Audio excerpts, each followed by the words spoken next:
Hello, everybody. Welcome to English 355, Children's Lit. My name is Sister Lisa Waite, and I'm so glad you're here. Just a little bit about me. I've been married for 41 years. I have 4 children, 11 amazing grandchildren. Lived in Alaska for 27 years and then retired, and my husband and I now live in beautiful Ivins, Utah. I love to travel, I love to take pictures, I love to hike, to bike, and I love, of course, to read children's literature. I've shared that passion with many, many students and teachers, and last year I also worked on the Beehive Book Awards 2019 nomination committee. That was a lot of fun. I think my favorite people to share these books with, though, are my grandchildren, and that's why I love to do this. What is children's literature? Well, here's a quote from Kimberly Reynolds, who's a professor at Newcastle University. Children's literature is a repository of stories that have been shaped for children in the past that tell us about the values of the past. They are introductions into culture and written to influence children and their parents.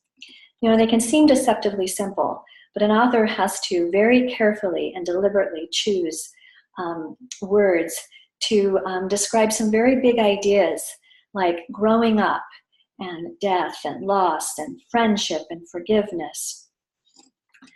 I love this quote about books that make a difference in our lives.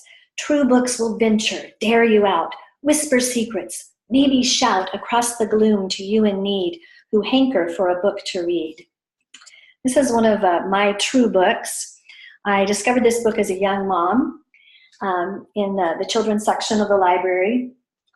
And it's about a young girl who lives in the desert, but she has learned how to find beauty and joy and how to celebrate that. This is what she says. She says, "Friend, I'll tell you how it works.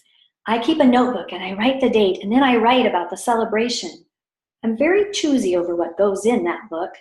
It has to be something I plan to remember the rest of my life.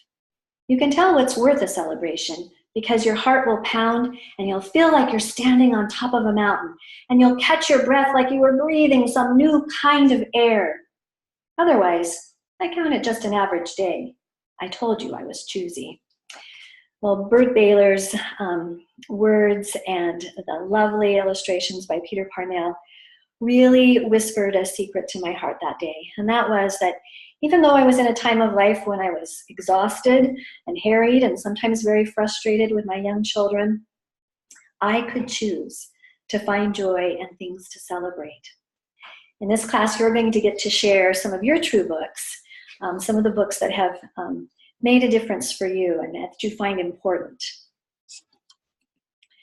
So how many books do you have to read and what are your assignments? I've explained all that in the syllabus, but just know that while there are some required books, you'll get to choose the majority of the books that you read in this class. So you're going to be very good friends with the librarian, and I'll also share some great websites that will help you choose wisely, like this site, Bookwire. Stories are light, and light is precious in a world so dark. This is from one of my very favorite authors. I think that books that we read actually change our lives and shape who we become. In Doctrine and Covenants, section 88, verse 118, it instructs us to seek ye out of the best books, words of wisdom. And I believe that many books that are called children's literature are some of those best books. So get ready to do some deep thinking, some writing, some sharing, and reading a lot of books. I'll see you in class.